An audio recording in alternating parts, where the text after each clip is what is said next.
하나님께서 주시는 말씀 신약성경 데살로니가 전서 5장 1절로 11절까지의 말씀입니다. 신약성경 332쪽 데살로니가 전서 5장 1절로 11절까지의 말씀입니다. 1절부터 한 절씩 교독합니다. 형제들아, 때와 시기에 관하여는 너희에게 쓸 것이 없음은 주의 날이 밤에 도둑같이 이를 줄을 너희 자신이 자세히 알기 때문이라. 그들이 평안하다 안전하다 할 그때에 임신한 여자에게 해산의 고통이 이름과 같이 멸망이 갑자기 그들에게 이르리니 결코 피하지 못하리라. 형제들아, 너희는 어둠에 있지 아니하매 그날이 도둑같이 너희에게 임하지 못하리니 너희는 다 빛의 아들이요 낮의 아들이라. 우리가 밤이나 어둠에 속하지 아니하나니 그러므로 우리는 다른 이들과 같이 자지 말고 오직 깨어 정신을 차릴지라. 자는 자들은 밤에 자고 취하는 자들은 밤에 취하되 우리는 낮에 속하였으니 정신을 차리고 믿음과 사랑의 호심경을 붙이고 구원의 소망의 투구를 쓰자. 하나님이 우리를 세우심은 노하심에 이르게 하심이 아니요 오직 우리 주 예수 그리스도로 말미암아 구원을 받게 하심이라. 예수께서 우리를 위하여 죽으사 우리로 하여금 깨어 있든지 자든지 자기와 함께 살게 하려 하셨느니라. 같이 읽습니다. 그러므로 피차 권면하고 서로 덕을 세우기를 너희가 하는 것 같이 하라. 아멘. 한 주간도 평안하셨습니까? 네, 심령은 평안했는데 몸은 많이 힘드셨죠. 장마 이후에 또 연일 계속되는 또 폭염, 또 열대야 가운데 많이 이렇게 지난주 얼굴을 이렇게 제가 기억해 보니 많이 좀 지치시고 좀 야해신 듯한데요. 그래도 오늘 하나님께서 다시금 우리에게 하늘의 은혜로 우리의 심령을 또 우리의 육신도 시원케 하고 회복케 하실 줄 믿습니다. 그런 은혜를 우리가 사모하며 또 축복하며 옆에 있는 분들에게 이렇게 우리 축복하며 인사하겠습니다. 예수님께서 다시 오십니다. 이렇게 인사합니다. 예수님께서 다시 오십니다. 우리 앞뒤로도 인사할까요? 네. 네. 우리는 예수님을 믿는 자들이죠. 그래서 우리는 그 예수님을 향한 신앙의 고백을 갖고 있는 자들입니다. 이 우리의 신앙의 고백에는 예수님에 대한 진리, 그 사실 네 가지가 담겨져 있는데요. 첫 번째가 예수님의 초림, 우리의 죄를 위해서 이 세상에 오신 것. 두 번째가 죽으심, 우리가 죽어야 되는데 우리의 죄를 대속하시기 위하여 십자가에 달려서 죽으신 것. 세 번째가 부활, 모든 사망 권세를 이기시고 다시는 우리가 그 사망에 매이지 않도록 다시 살아나신 부활. 마지막이 재림, 예수님께서 이 세상을 심판하시고 그 구원을 완성하기 위하여 다시 오신다는 것. 이와 같이 우리는 예수님을 믿는다 하면 이 네 가지를 다 믿어야 합니다. 그런데 이 네 가지 중에 이미 초림과 죽으심과 부활은 이루어진 거죠. 이제 하나 남은 게 뭡니까? 그렇죠. 마지막 바로 재림입니다. 당시 초대교회 성도들은요, 정말 재림을 사모했습니다. 그 이유는 예수님께서 하신 말씀 때문에 그래요. 내가 곧 너희에게 다시 오겠다 그렇게 약속하셨기 때문입니다. 그래서 초대교회 성도들은 정말 자신의 그 당대에 자기가 살아있는 동안에 예수님이 오실 줄 알았습니다. 그러지 않더라도 가까운 자기 후대에 반드시 예수님이 올 거라고 그들은 확신하였죠. 이처럼 재림은 성도들에게 소망이 되는 귀한 사건입니다. 오늘날 예수를 믿는 저 여러분, 우리 모두에게도 분명 마찬가지 귀한 소망이죠. 그래서인지 재림을 자기들의 뜻에 이용하려는 그런 많은 이단들이 교회 역사를 이렇게 살펴보면 어김없이 있어 왔습니다. 또 지금도 그렇고요. 무슨 말씀을 드리느냐? 사단은 주님의 재림을 향해 나아가는 우리의 신앙을 끝까지 맹렬하게 공격해왔고 또 이것을 결코 포기하지 않을 것이라는 겁니다. 재림은 심판과 구원이 완성이 돼 마지막 남은 카드이기 때문에 그렇습니다. 물론 성경이 기록하고 또 우리가 알고 있는 바 저 사단은 철저히 하나님으로부터 심판을 받게 되죠. 그러나 그 이전까지 그렇다고 사탄이 가만히 있는 것이 아니라 예수님의 이 재림에 대해서 어떻게 해서든 저 믿는 자들이 그 믿음에서 흔들려서 미혹을 당하여 떠나게끔 만들려고 하는 것이 바로 사탄의 관계인 것이죠. 그렇게 해서 구체적으로 어떻게 믿는 자들, 성도들을 향하여서 더 나아가서는 예수님을 곧 믿게 될 저 아직은 믿지 않는 세상 사람들을 향하여서도 어떻게 해서든 그 재림에 대해서 무관심하게 만들고 또 무감각하게 만들 뿐만 아니라 무반응하도록 이와 같이 만들고 있는 것이죠. 그래서 우리는 예수님의 재림에 대해서 성경적으로 분명하게 알고 있어야 하는 겁니다. 그래서 오늘 본문 말씀을 보면 그 재림에 대해서 우리가 무엇을 먼저 알아야 되느냐? 첫 번째가 재림의 시기입니다. 재림이라고 하면 일단 그 시기에, 이게 언제냐? 바로 이것에 초점이 맞춰지는 거죠. 제가 이렇게 복음을 예전에 사역 가운데 그 경험을 되돌아보면 복음을 전하다가도 안 믿는 분들에게 복음을 이렇게 이야기를 하면서 재림을 얘기하면 지구의 종말이나 인류의 멸망 이런 것들을 주변에서 또 자라오면서 많이 들은 나머지 그 재림에 대해서는 관심을 보이더라고요. 그래서 그게 정말 성경에 나와 있는지 그게 언제인지 알려달라고 하는 그런 기억들이 있었습니다. 먼저 기본적으로요, 재림의 때 마지막 날은 오직 하나님 아버지만 아시는 줄 믿으시기 바랍니다. 천사들도 모르고요, 그 아들이신 심지어 예수님도 그 때를 모른다고 말씀하셨습니다. 그래서 마지막 날에 대해서 재림이 언제다 이것을 알고 있다고, 특별히 이것에 대해서 이야기하는 사람들을 우리는 각별히 조심해야 되고 주의해야 되고 그런 사람들을 멀리 하시기 바랍니다. 왜냐하면 100% 이단이기 때문입니다. 성도인 우리는요, 허락된 범위 이상의 것은, 즉 성경이 말하는 것에 한해서만, 다시 말씀을 드리면 똑같은 얘기인데요, 성경이 우리에게 말하고 있지 않는 것에 대해서는 지나친 그런 호기심을 갖고 알려고 해서는 안 되는 겁니다. 어떤 면에서는요, 우리가 예수님께서 오실 날을 정확히 모른다는 것은 유익이 될 수도 있습니다. 우리가 만약 그 정확한 시기를 안다면 예수님을 위한 일에 우리가 게을러지고 싶어질 겁니다. 저는 그러지 않을 건데요, 우리가 우리를 잘 알잖아요. 예수님이 언제 온다 하면 아직 충분히 시간 남았네 그러면서 게을리할 수도 있고, 곧 온다면 어차피 오실 거 그냥 마음에 준비를 하고 있지, 이런 모습으로 우리가 끝까지 주님 오시는 그 재림의 순간 바로 직전까지 오직 주님과 주의 나라를 위하여 우리가 열심을 하지 않으려는 그 연약함이겠죠. 게으름이 우리에게 있다는 겁니다. 심지어 그때를 우리가 만약에 알게 된다면 죄를 짓다가 그날이 가까우면 바로 그때, 그 전에, 하루 전날이라도 그때 하나님께 나와서 회개하고 돌이켜야지, 우리가 얼마든지 이 세상의 것을 실컷 누리다가 하나님께로 나아가겠다고 그런 어리석은 계획을 세울 수도 있다는 겁니다. 그런데요, 그렇다고 해서 우리가 오해는 하지 말아야 될 게 하나 있는데, 때와 시기에 대해서 하나님만이 아시기 때문에 그것에 대해서 신경을 끊고 살라는 말씀은 결코 아닙니다. 오히려 무슨 말이냐? 분별할 줄 알아야 된다는 그러한 뜻인 거죠. 바울은 오늘 본문에서 재림의 시기가 갖고 있는 그런 이중성, 두 가지 측면에 대해서 말씀을 하고 있는데요, 첫 번째가 뭐냐? 믿지 않는 자들에게는 재림이 자신들이 느끼기에요, 나는 평안해, 나는 안전해, 한마디로 이거보다 더 좋을 수는 없어, 계속 이렇게만 됐으면 좋겠다 하고 느낄 그때에 갑자기 찾아온다는 겁니다.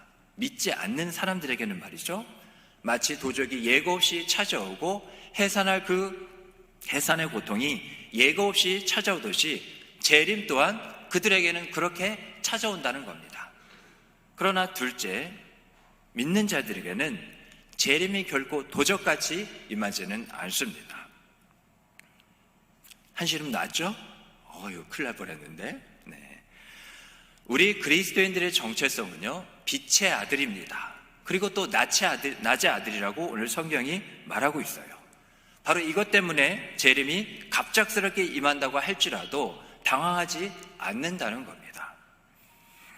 이렇게 예수님의 재림은 믿는 사람들과 믿지 않는 사람들이 확연하게 다르게 양상을 보이고 있는데요.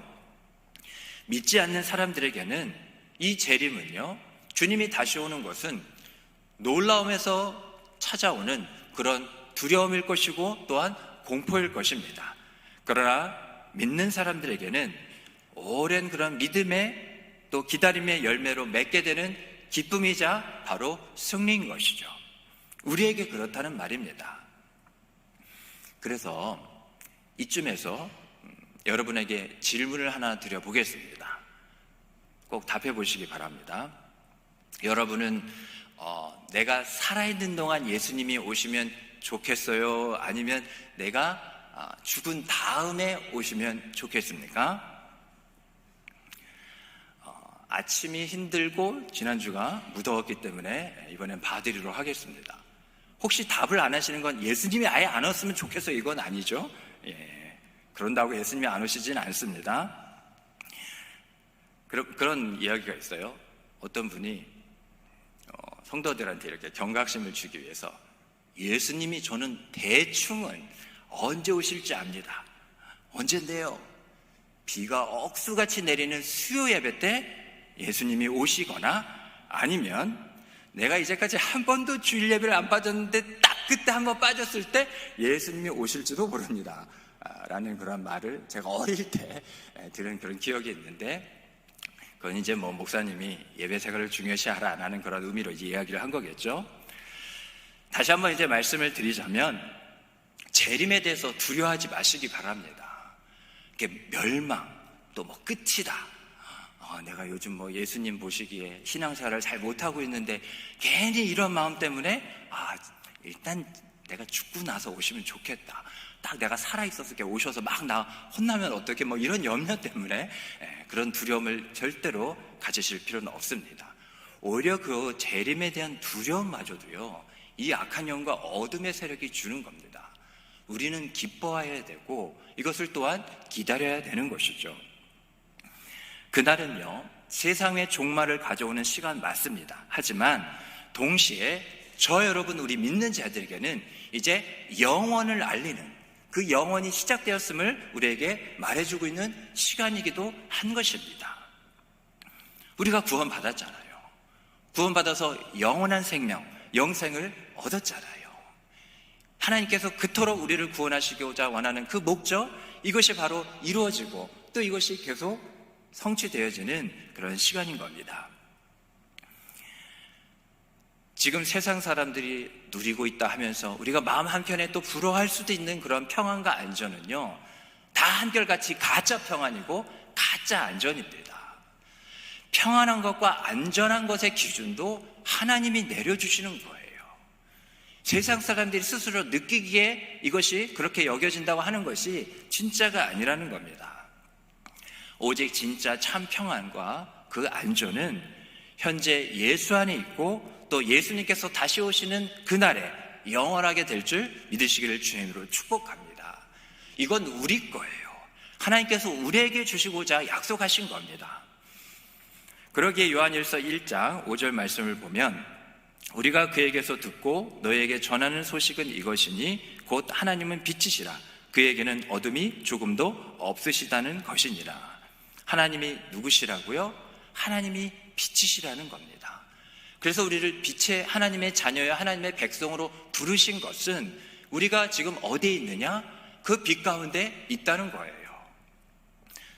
또 베드로전서 2장 9절 말씀을 보면 그러나 너희는 택하신 족속이요 왕같은 제사장들이요 거룩한 나라요 그의 소유가 된 백성이니 또 잘 이제부터 보시기 바랍니다. 이는 너희를 어두운 데서 불러내어 그의 기이한 빛에 들어가게 하신 이에 아름다운 덕을 선포하게 하려 하심이라.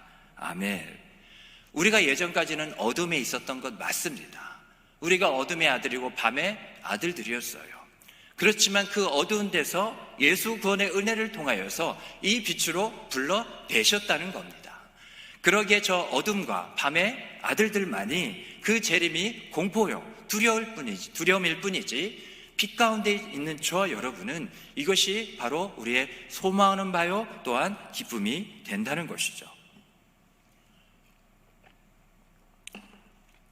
그러기에 재림의 때는 드디어 우리가 영원한 빛 가운데로 들어가서 그 안에서 영원히 살게 되는 시간이라는 것을 꼭 기억하시기 바랍니다.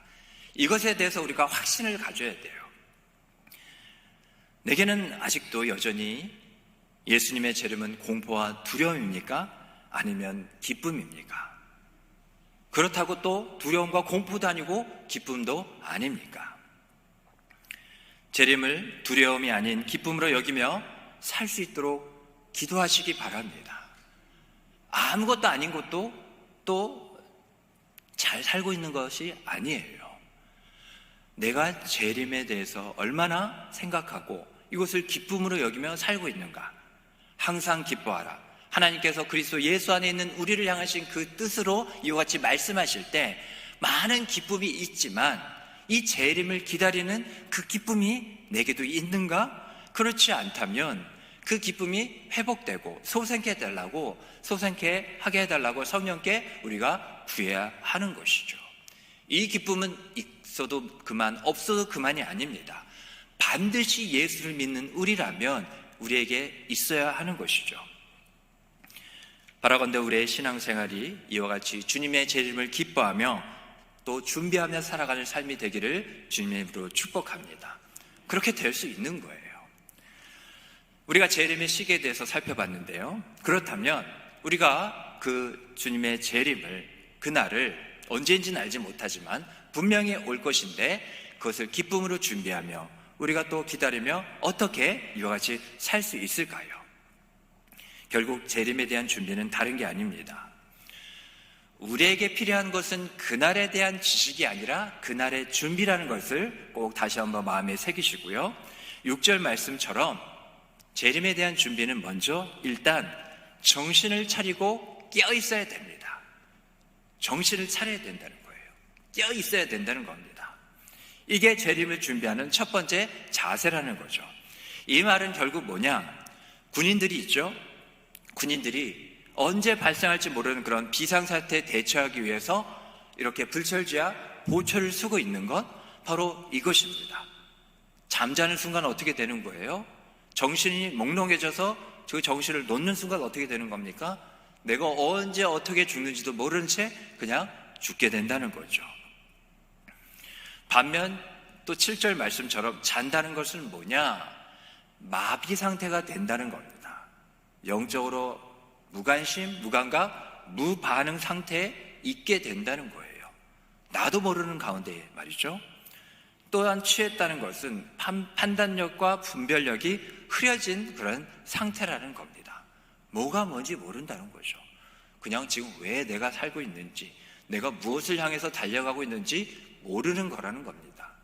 뭐에 그렇게 씌웠는지 거기에만 그냥 온 신경이 매달려서 정말 바라보고 나아갈 길을 우리가 가지 못한다는 거죠.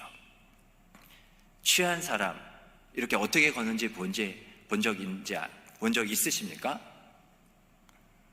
그렇다고 술을 한번 드셔보시기 바랍니다. 이렇게 말할 수도 없고, 주변에 이렇게 밤에 막 이렇게 고성방가를 하면 그 사람이 어떻게 걷는지 잘 보시기 바랍니다. 술 취한 사람의 특징은 뭐냐? 절대로 똑바로 걷지 못한다는 거죠. 내가 왜 똑바로 못 걸어? 하면서 어떻게 됩니까? 이렇게 기울이며 뒤뚱뒤뚱 하게 되는 거죠. 다시 그래서 말씀으로 돌아오면 우리가 주님의 그런 비유, 여러 가지 비유가 바로 복음서에 있는데요. 열처녀의 비유에 대해서 들어보셨거나 또한 아실 겁니다. 등을 들고 가지고 신랑을 준비하는 10명의 처녀가 있었죠. 그런데 5명의 소위 말해서 지혜로운 처녀는 어땠습니까? 등만 준비한 것이 아니라 기름도 같이 준비했습니다. 그런데 어리석은 5 처녀는 기름을 준비하지 않은 채 등만 준비했죠. 신랑이 더디 오는 가운데 있었습니다. 그런데 이제 신랑이 온다 하였는데 그들이 10명의 처녀가 졸고 있다가 그 소리를 듣고 깨었습니다. 등이 다 꺼져 버렸어요. 그래서 기름을 갖고 있는 5 처녀는 다시금 기름을 부어서 신랑을 맞으러 나갔지만 5 어리석은 처녀는 기름이 없었잖아요. 그래서 기름을 가지러 갔죠. 그 사이에 어떻게 됐습니까? 문이 닫혀져서 신랑과 함께 지혜로운 5 처녀는 혼인잔치집에 들어갔고, 나머지 어리석은 기름을 준비하지 못한 5 처녀는 이와 같이 그 혼인잔치에 신랑과 참여할 수 없게 됐다는 그런 비유이죠. 결국 뭐냐? 그날을 준비하라는 예수님의 말씀인 것입니다.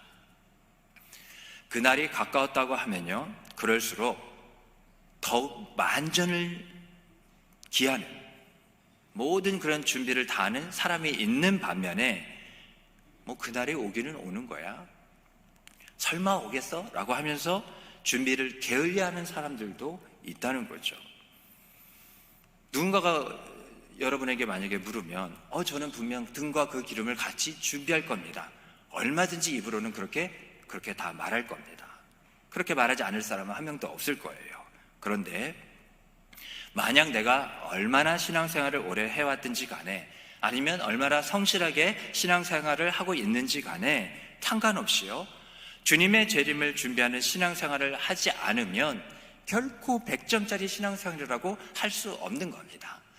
다른 것들은 다 열심히 신앙생활을 하고 있는데 그 재림에 대한 부분이 빠졌다면 정말 마지막 우리가 달려가고 있는 가장 중요한 그 목표를 향한 그 신앙생활의 부분이 없고 또한 빠진다는 것이죠. 빠져 있다는 것이죠.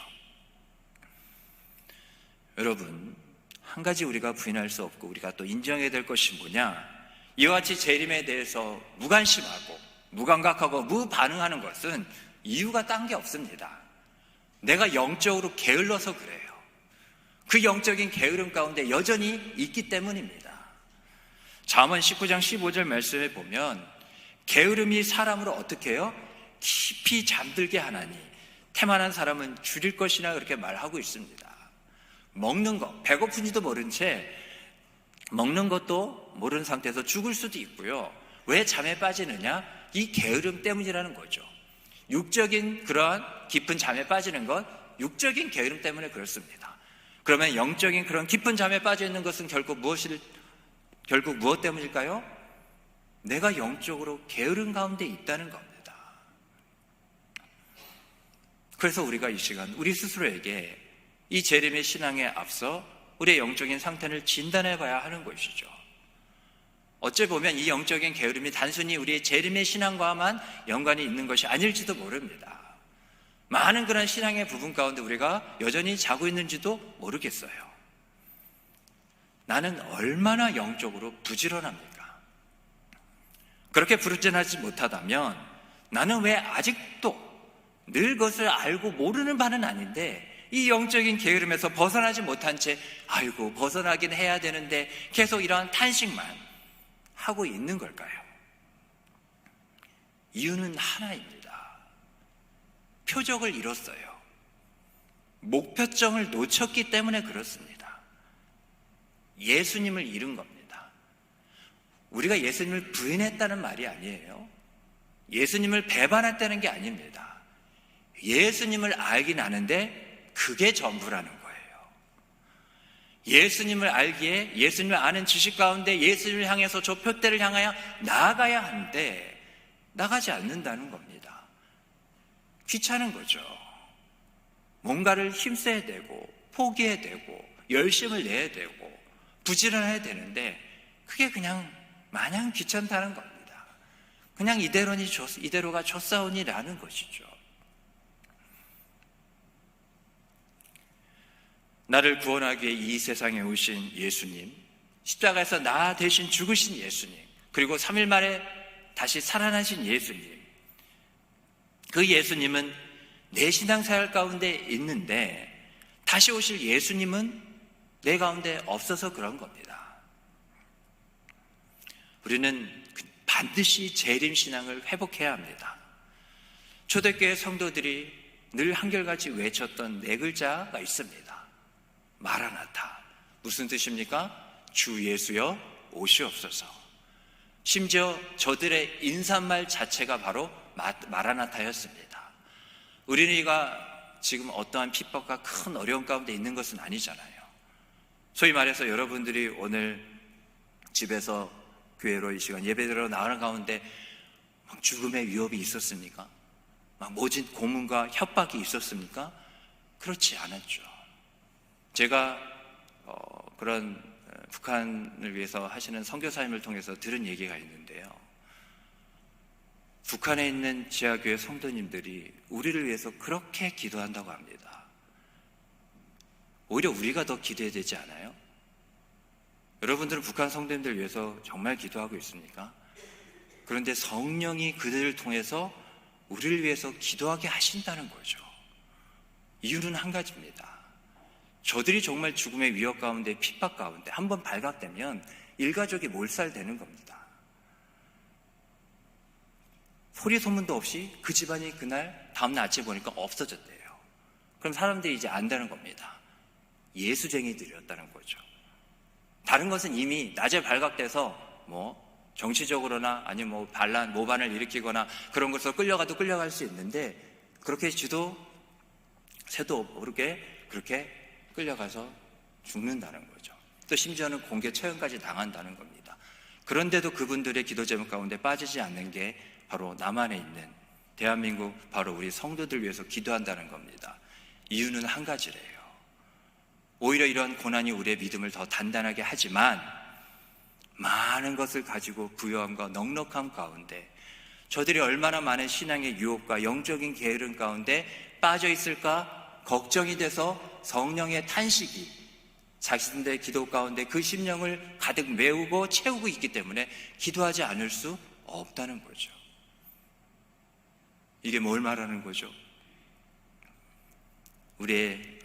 나의 오늘의 믿음의 현주소일 수도 있다는 겁니다. 모든 기도 가운데 나의 간절한 외침 가운데 오늘을 살아가기에 부족한 많은 것들이 내 기도 가운데 또 그것을 은혜로 달라고 우리가 구하는 그 외침과 간절함은 있지만 주 예수여 오시옵소서 마라나타 주님의 다시 오심을 준비하며 예비하는 그런 신앙의 간절함과 그 외침이 우리 삶 가운데 있냐는 것이죠. 주님께서 이 세상에 처음 오셨고 십자가에서 죽으시고 부활이 다 이루어졌습니다. 마지막 남은 하나 이거라는 거죠. 재림신앙을 우리는 회복해야 합니다. 영적인 게으름에서 벗어나시기 바랍니다. 우리는 그냥 마냥 앉아서 기다리며 아무 일도 안 하고 자기 만족을 추구하면서 주님의 재림을 오히려 주님의 나라를 세우는 하나님의 일을 대충 하거나 아예 하지 않는 변명거리로 이용해서는 안 된다는 거죠. 그렇게 무책임하게 살아서는 안 된다는 겁니다. 우리가 서로를 그렇게 판단하는 것이 아니라 하나님이 그렇게 우리를 바라보실 때 안타까워 하신다는 거예요. 지금도 한 영혼이라도 구원하기 위해 오래 참으시고 한 영혼이라도 살리기 위해 일하시는 하나님이신데 주님께서 왜 이와 같이 더디 오시는 것, 우리를 괜히 힘들고 포기하게 만들기 위한 것이 아니라 한 영혼이라도 내가 그렇게 구원받은 것처럼 한 영혼이라도 구원하기 위해 그 구원의 충만한 수가 차기까지 하나님께서 오래 참으시는 겁니다. 우리의 목적은 단지 천국에 들어가는 게 아니라는 것을 꼭 마음에 새기시길 바랍니다. 구원 후의 부르심 끝 이게 아니라는 거예요. 구원 후의 부르심은 거룩한 사명으로의 부르심입니다. 디모데후서 1장 9절 말씀 우리가 다 같이 한 목소리로 읽겠습니다. 시작. 하나님이 우리를 구원하사 거룩하신 소명으로 부르심은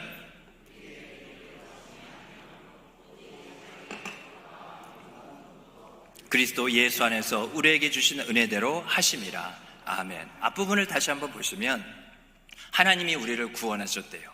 그게 끝이래요? 아니죠. 구원하신 궁극적인 목적 이유, 사실 결국 이것을 위해서 주님께서 죽으심으로 말미암아 구원의 은혜를 입었다는 그 한 가지가 뭐냐? 거룩하신 소명으로 부르시기 위해 먼저 우리를 불러야 될 곳이 있는데 그것이 바로 구원으로의 부르심이라는 겁니다. 그러니까 예수 믿고 구원받고 천국 가는 게 궁극적인 목적이 아니라는 거예요. 만약에 그게 궁극적인 하나님의 뜻이라면 하나님이 언제 이 세상을 심판하시고 주님께서 재림하실 것을 알잖아요. 그러면 하루 전이라도, 1시간 전이라도 저와 여러분 구원하면 하나님의 목적은 그냥 다 이루어지는 겁니다. 그런데 그 이전에 우리가 이미 예수 믿고 구원받아서 이 땅을 살아가는 것, 거룩하신 그 소명, 사명으로 우리를 부르셨기 때문이라는 거예요. 그 사명을 우리가 어떻게 게으름이 아닌 부지런함으로 우리가 끝까지 잘 감당할 수 있느냐, 영적인 책임감 있게 이것을 우리가 결국 이뤄낼 수 있느냐, 재림의 신앙이라는 겁니다. 주님께서 분명히 오신다, 그때가 더 가까이 왔다, 우리가 더욱더 깨어있을 수 있는 이유가 바로 이것이라는 것이죠. 재림 신앙이 회복되면 모든 신앙이 다시금 일어섭니다. 복음을 전하지 않을 수 없고요, 기도하지 않을 수 없고요, 말씀을 통해서 더욱더 주 믿음 안에서 살고자 하는 노력과 애씀이 있고요, 이 세상과 타협함 없습니다. 왜요? 예수님께서 오실 게 분명하니까, 우리가 그날에 이길 것이니까. 그래서 세상에 지지 않는 승리의 삶을 오늘 하루를 그렇게 살아갈 수 있습니다. 무엇 하나 때문에요? 저 초대교회 성도들같이 마라나타, 주 예수의 오시옵소서. 그 신앙이란 게 뭐예요? 믿고 바란다는 게 바로 신앙이잖아요. 무엇을 믿고 무엇을 바라시겠습니까? 이미 이루어진 것을 굳이 우리가 애쓸 필요가 없는 것이죠. 그것을 이루어달라고 뭐하러 기도하겠습니까? 이미 예수님께서 다 이루어내셨는데, 마지막 남은 한 가지, 주님께서 다시 오신, 우리가 그것을 위해서 더욱더 깨어서 기도하고 그 신앙으로 살아가야지 않겠는지요. 주님 오시기 전까지 혹은 주님께서 부르시는 날까지요, 우리가 이 땅에서 해야 할 일이 있습니다. 하나님께서 나를 통해 이루실 일이 있다는 거죠. 그것이 사명인 줄 믿으시기 바랍니다. 다시 본문으로 돌아오면, 깨어 정신을 차렸다면 이제 다음으로 주님의 재림을 맞이할 준비한 그 자세는요, 믿음과 사랑의 호심경을 붙이고 구원의 소망의 투구를 쓰라는 겁니다. 호심경은 뭐냐? 가슴을 보호하는 그러한 것이고요, 또 투구는 머리를 보호하는 것이죠. 가슴과 머리, 이 공통점이 있는데 우리의 생명과 직결된다는 겁니다. 단 한 번의 공격으로 우리가 죽을 수도 있다는 것이죠. 재림이 그날이 가까울수록요, 우리보다 사탄이 더 부지런하고 열심을 내는 거 아십니까? 마귀는 바로 이것들을 집중적으로 공격할 겁니다. 그러면 이런 상황에서 성도인 저와 여러분은 어떻게 또한 준비를 해야 할까요? 다시 말씀을 보면 믿음과 사랑의 호심경이라고 했습니다. 무슨 뜻이냐? 믿음은요, 성도가 고백하는 신앙이 믿음이고요, 사랑은 성도가 살아가는 신앙이 바로 사랑입니다. 결국 뭐냐? 재림을 준비하기 위해서는 우리 성도는 믿음과 사랑, 즉 신앙의 고백과 삶이 일치되어야 한다는 것입니다. 그게 바로 재림을 준비하는 신앙의 자세라는 거예요. 신앙 따로, 삶 따로가 아니라 신앙과 삶을 같이 하는 것이 주님의 재림을 준비하는 거라는 겁니다. 반대로 말씀을 드려볼까요? 신앙의 고백과 삶이 분리될 때 우리는 그래서 재림을 확신하기 힘들어지는 겁니다. 재림이 그렇게 멀게 느껴지는 거예요. 신앙과 삶이 분리되어 있으니까, 이것이 따로 놀고 있으니까. 내가 가장 잘 알고 있지 않습니까? 신앙과 삶이 똑같지 않고 서로 각기 다른 방향으로 나아가는 데서 오는 그 괴리감, 그게 얼마나 우리를 짓눌리고 있는지. 내가 이렇게 살아서는 안 되는데, 이건 아닌데, 내가 가장 잘 알고 있잖아요. 오늘부터 재림을 준비하는 신앙생활을 다시 한번 시작해 보시기를 바랍니다. 다짐하시고 결단하셔야 돼요. 예수님께서 곧 오신다면 우리는 이렇게 살지 않습니다. 정말 마지막 때가 가까운다면 우리는 이러지 않을 거예요. 신앙과 삶을 어떻게 해서든 일치시키려고 애쓰면서 거기서 오는 만족감과 감사함으로 우리는 예수 안에서 누리는 행복을 누리며 살게 될 겁니다. 그리고 또 하나가 있죠. 뭡니까? 구원의 소망의 투구입니다. 소망은 어떠한 신앙이냐? 성도가 바라보는 신앙이 바로 소망입니다. 로마서 8장 24절 말씀을 보면 우리가 소망으로 구원을 얻었음에, 무엇으로 구원을 얻었다고요? 소망으로 구원을 얻었음에 보이는 소망이 소망이 아니니 보는 것을 누가 바라리요? 왜 오늘의 현실의 것을 우리는 소망으로 살아야 됩니까? 우리가 새로운 삶이 되었다는 것은 우리의 소망은 이제 방향이 달라졌다는 거예요. 보이는 것을 바라는 게 그게 무슨 소망입니까? 보이는 것은 그냥 보면 되는 거예요. 보이지 않는 것을 바라는 것이 소망인 겁니다. 그 소망이 우리에게 구원을 가져다 줬다는 거예요. 소망을 지금의 현상의 것, 보이는 것에 두는 사람이 바로 어리석은 사람입니다. 소망은요, 오직 예수님입니다. 그래서 소망은 예수님께 두는 게 맞는 거예요. 우리 신앙의 최종 귀결점은 예수님께 있고요, 그 예수님이 다시 오시는 데 있다는 것을 마음에 다시 한번 새기시기를 주님으로 축복합니다. 여러분, 오늘이라는 이 하루, 오늘을 우리에게 주신 것은 바로 이날이 재림을 준비하는 날입니다. 몇 년, 몇 월, 며칠 무슨 요일이 됐건 어제도 무슨 날이었던지 아십니까? 어제도 주님의 재림을 준비하는 날이었고요, 오늘이 그날이고요, 내일도요 결국 똑같습니다. 주님의 재림을 준비하는 내일이 바로 그날입니다. 우리가 이같이 살아가는 하루하루는요, 그만큼 주님의 재림에 가까워지는 시간 아니겠는지요. 우리만 모를 뿐 주님 하나님께서 정해놓으신 그 시간이 있다면 하루하루가 지나고 어제고 오늘이고 내일이고 계속 오는 시간 속에 무엇이요? 주님의 재림이 왜 가까우고 있는 것을 왜 우리가 이와 같이 안일하게 여겨야 되겠는지요. 하나님의 시간표는 지금 이 순간도 주님의 재림을 향해서 나가고 있습니다. 성도인 우리는 이와 같이 주님의 재림을 대망하셔야 돼요. 크게 바라셔야 됩니다. 어떠한 소망보다 첫 번째 소망인 주님의 재림, 마라나타, 바로 이것이 되어야 된다는 것이죠. 그럴 때 어떻게 할 수 있느냐? 많은 믿음과 시련과 이 세상에 어려움이 있잖아요. 데살로니가 교인도 그랬습니다. 초대교회 성도들 수많은 핍박과 어려움과 우리의 믿음의 선진들이 그러한 역경들이 환난이 있었다고요. 그러나 마라나타, 주 예수여 오시옵소서라는 말 속에 성도들은 그것을 통하여서 서로 위로할 수 있고요, 격려할 수 있게 되는 겁니다. 함께 이것을 이겨만 나아갑시다. 내가 무너지고 쓰러지고 이와 같이 엎드려진다 할지라도 주님이 다시 오십니다. 마라나타, 다시금 우리가 일어섭시다. 우리가 이와 같이 나아갈 수 있게 되는 것이죠. 그러할 때 우리는 서로 낮에 속한 그 삶을 살 수 있게 되는 줄 믿으시기를 주님으로 축복합니다.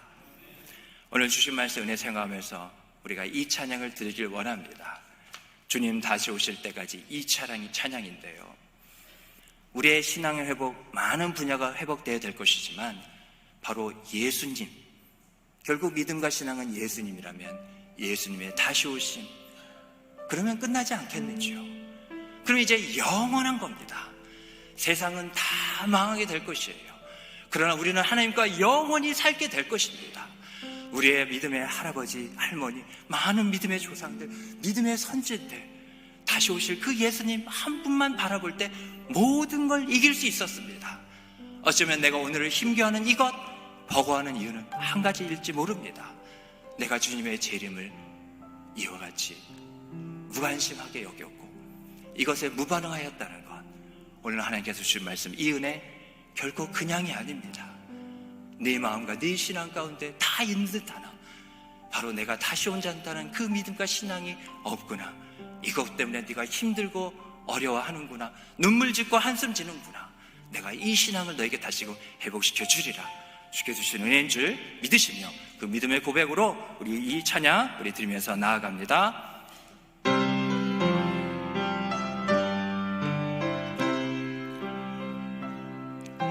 주님 다시 오실 때까지 나는 이 길을 가리라.